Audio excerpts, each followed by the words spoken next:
سه تا زنکش دیگه خیلی مردکو میشینه و یا گپوی خودشون هم میزنه وقتی گروپی زنکو میشینه با گپوی خودشون سه زنک هم ها خبراتا خیلی وقت نمیتونستی در کجا سیر گشت مکنی آخه های برادری غریبی اما کار اومدن کار برده بودیم навор сохта шудагии бо дастгирии сайти 1xbet дар инҷа коэффициентҳои зиёд ва бонусҳои гуногуна меёбем ки силкаш дар комментария ҳамчунин агар бо промокоди ёвонӣ шумо регистратсия кунед барои пардохти аввалин тон 6500 рубл бонус медиҳанд. салому алайкум биродарои ғариби ма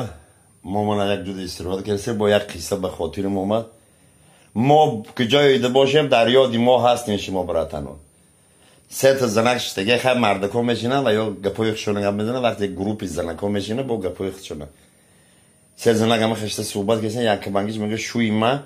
رنگی پورشه نای انا میخواد کار میکنه باش از خز میکنه بالا تا رنگی پورشه نه دی بانگیش این نصیبه بیا روسیا رنگی پورشه شوی ما رنگی ماشینای یگوار نمیخواد خز میکنه خود تیت میشه فهمیدی سه بانگی نه خیلی شیشته گفته ها فاطمه چه بلا زدید سر با سکو شویته چه خیله ایمان گفته همون شویی مرا رنگ مسکویچای سیوز نیای تا پدساز شنه کش یگان کار های دستش نمیویه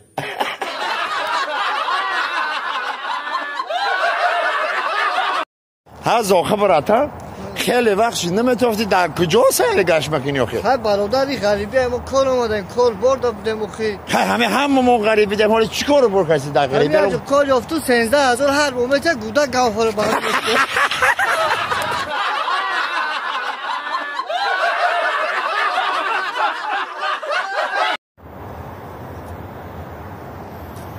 آها با اینجا سرک فهمده ایکو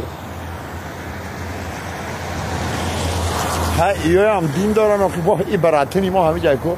سلام علیکم علیکم سلام علیکم خیلی زوخه چی میکنی در این خرم دشمنو بسیار شده بانامی خودم ملای خود اپشه نمیتونم با اینجا چی کن میکنی همین کنی پاپو قطی پروبات کنیم